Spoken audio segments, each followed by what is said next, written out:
Okay, now let's just talk about the Susan Smith case, right? Now, this case, I will never, ever forget it because what this case shows is it shows America for what she really is. And I'm telling you, America is going to burn, and the good people of America needs to be prepared, right? Now, Susan Smith drowned her children in a lake. Then she blamed a black man. 30 years later, she's asking for her freedom and she was denied. Right?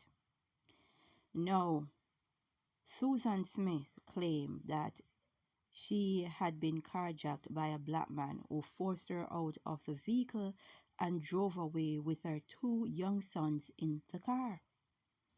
Now, for 9 days in October 1994, the community rallied behind Susan Smith, then 23, and her then husband David, as they stood in front of TV cameras and tearfully pleaded for the safe return of their boys, Michael 3 and Alexander 14 months.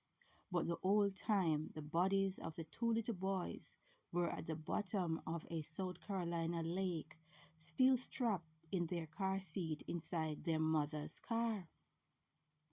The boys' mother knew exactly where they were the whole time. While she was crying and pleading for her boys, she knew. While she was accusing a fictitious black man for taking them, she knew.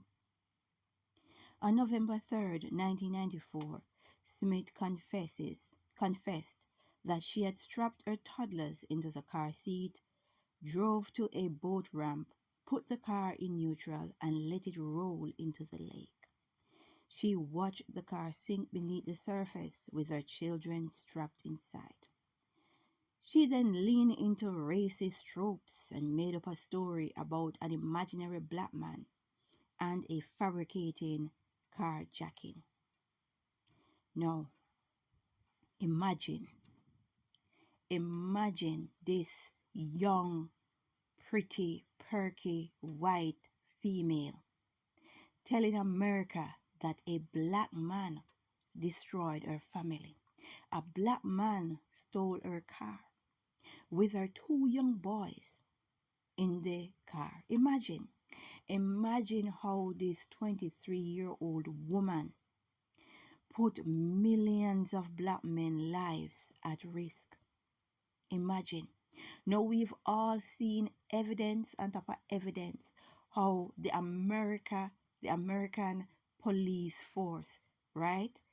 Or should I say the KK police force in America, how they brutally shoot black men and then say they were scared or they had a gun, right? And these black men had no weapons. Imagine this woman blaming a fictitious black man, right? Imagine the lives of black men in America at that time. And this woman had her white woman tears down her innocent pink cheeks, crying. Meanwhile, she knew exactly what she did. And this never happened in 1944. It never happened in 1954. It happened in 1994. And she was 23 years old, a young girl. But yet, she could come up with a story that a black man took her kids. People, this has to be one of the cruelest stories I've seen. And in 2024, when they are reporting about she wanting parole, these reporters, they forget to put the part where she blamed a black man. They totally forget that. Sweep it under the rug. Nothing to see here. Right? And another important part to the case that they are not mentioning, many are not mentioning that part, is that this woman was having an affair with a wealthy man. And this man allegedly, let's use that, this man allegedly did not want any responsibility for children.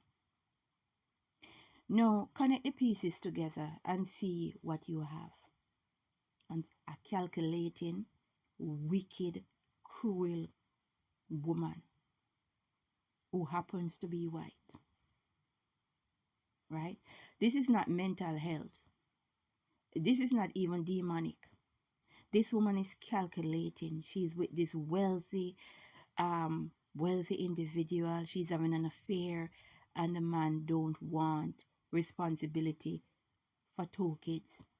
So she came up with a brilliant plan, drown them in the car, and then make up a story about a black man. Then come and cry white woman tears.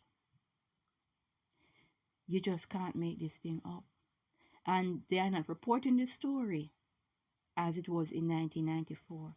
They have sanitized this story for 2024. It goes to show you this country known as America. It shows the heart of America. America, you're going to burn. You are going to burn. I'm telling you. I've had the visions. And the good people in America, they need to start leaving these cities.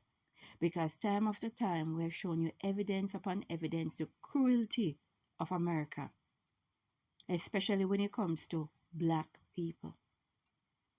Right? We were told we wrestle not with flesh and blood, wickedness in high places. We need to pray and say, Glory be to the Most High.